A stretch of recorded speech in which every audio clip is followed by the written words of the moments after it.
Hello and welcome to the Merle and Locke podcast. I'm Merle. And I'm Locke. Set sail and low expectations for everything nerd, accompanied by a healthy, albeit shameful, helping to pointless banter, lack of focus, and questionably acquired knowledge. And more. And more. I wanted to go over a game we've been trying out as of late, and it's just come out at the end of September of 2024. Yeah, we last played it in December. We only just discovered it, and it's something that I've been pretty excited about, and they just released a free demo for you to check out. It's called The Forever Winter. It's developed and published by Fundog Studios, an extraction game. So you can team up with up to 3 other players. You will go into these levels where there's this ongoing war between these two factions, and you're nothing but a lowly scavenger just trying to survive and get by. What it usually consists of is you dropping into an area, seeing all these battles going on, and then when one side wins over the other during these little scuffles that are happening all over the place, all over the map, you'll just sneak in and try to loot up the remnants. It's a very risky game. You are just a squishy little person and you're trying not to get killed. You'll go in, try to be as sneaky as possible, pick up the pieces, and then make your way to the extraction zone. You know, I don't recall us being really sneaky. No. I feel like we failed. If that was the objective to the game, I feel like we failed. 100%. I played with another friend of ours, Woody. We've really been into this game. We got the demo and we tried to introduce you yourself, Locke, and Demented. We all got into a game together just to give it a go, show you guys what you're missing out on. We admittedly took a strange approach, one that we don't usually do, where we just try to kill everything. Now, the problem with this is when you get into combat, it attracts a lot of people. You don't say. I thought that this was just like a wave shooter. That's what I was thinking. When I first got into it, I was like, what is the objective exactly? Yeah, so we went in and we're like, I don't know, we felt powerful. There were so many of us. Surely we can take out some of these forces. We can get a whole bunch of loot before we make our way to the extraction. We just got absolutely decimated. So you and Demented never got to see what it was like to extract. No, I thought dying was the game. That's admittedly, you do die a lot, and it's just part of the game. Now, if you've ever played games like Escape from Tarkov, it's quite similar to that, except it's all PvE in the Forever Winter. You don't fight other players whatsoever. Thank God. It's solely AI that you're fighting against, and it is so difficult. You die so quickly, and you have to be so careful, and you have to strategize each and every move that you make. Sometimes you have to hunker down somewhere and hide and wait for these battles to end and for people to clear out before you can actually go in. There's no real time limit that I've seen to doing these levels. I remember one time I was running through with our friend Woody, and we were like 40 minutes in, and we were still in the starting area of the level, not even close to the extraction zone. Because one of our first games, we weren't entirely sure where the extraction was. We knew the direction it was because it's on the compass at the top of the screen. We didn't know what that area of the map looked like. So we were just trying to slowly make our way and pick our way through and try not to get detected.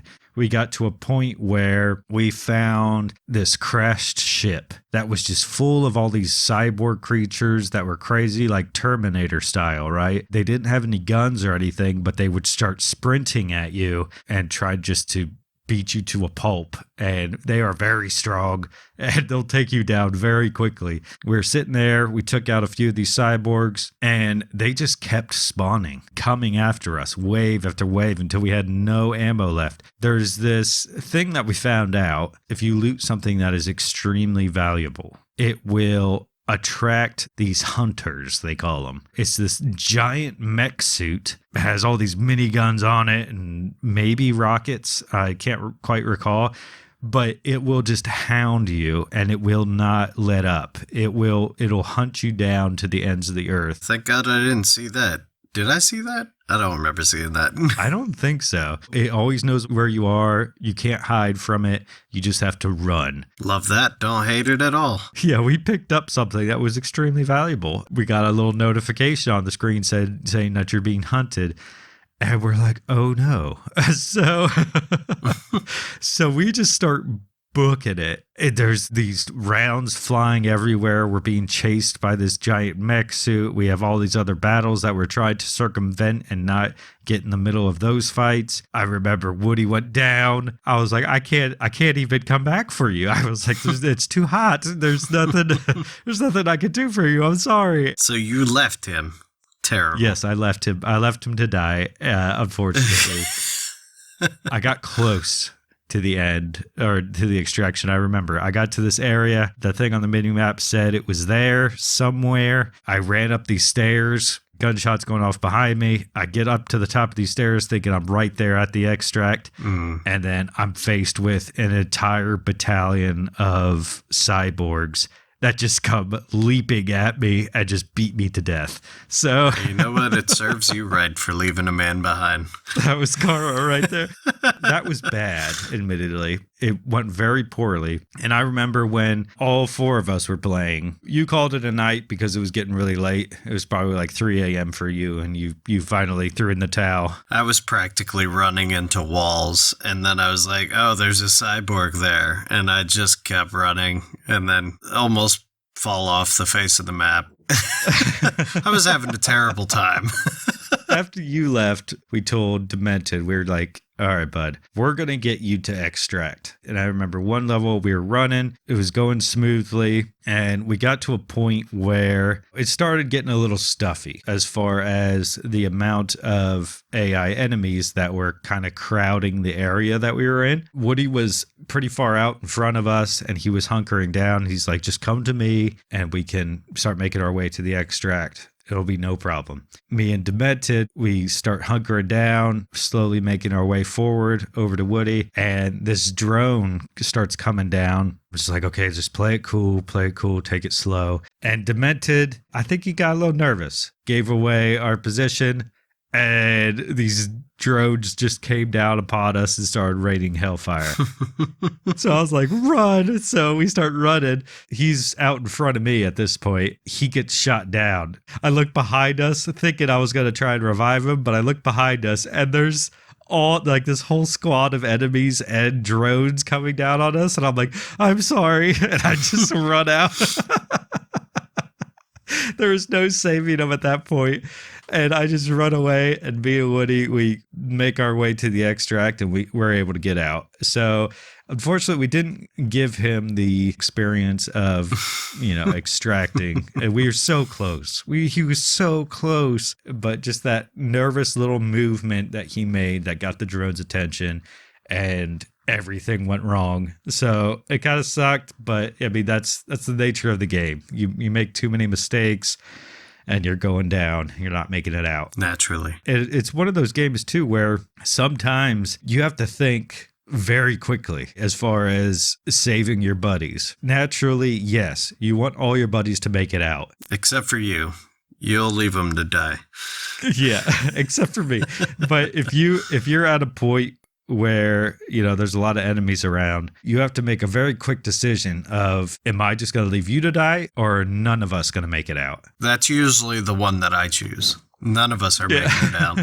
I am screaming like Rambo with the machine gun, just hoping and praying it kills them all. While that is admirable, any loot that you have on you or that you bring into the match, like you can buy weapons and you can buy upgraded backpacks that carry more loot. You can bring consumables like medical packs and what have you. If you bring anything in with you and you die there, then you lose all that stuff. Like everything's gone, unfortunately. It makes you want to make it out more than anything, to be able to keep all your things that you've invested in and all the money that you've spent on things. Just one of those things where it's like you do whatever you need to do to survive. And unfortunately, yes, it does often come down to abandoning your friends. I do also want to say that the art style was interesting. Yes, it's definitely grim dark. It's amazing. Like everything is worn down, dilapidated, refuse everywhere. It's a very grim, futuristic game. I also wanted to say that it's almost retro in a way. Okay. Just less neon lights. Yeah, I'm talking like a retro 90s, late 80s kind of game where you have some pixelated pictures as your icons and whatnot, but then you get a 3D game. The coloration of it also makes it seem like it's kind of retro as well. It's retro in the sense of going back to late 80s, early 90s maybe, and getting their interpretation of futuristic. Like how they seen Terminator, you know, they had the cyborgs, the T-100s and whatnot. It's very akin to that, the whole art style and art direction, which I love. I find it really appealing to look at. It was just hard for me with sleepy eyes trying to play this game. Yeah. So I could see some other people probably having a little bit of an issue with the art style, but it was interesting. You gotta really get into it. Can't be like me trying to play it.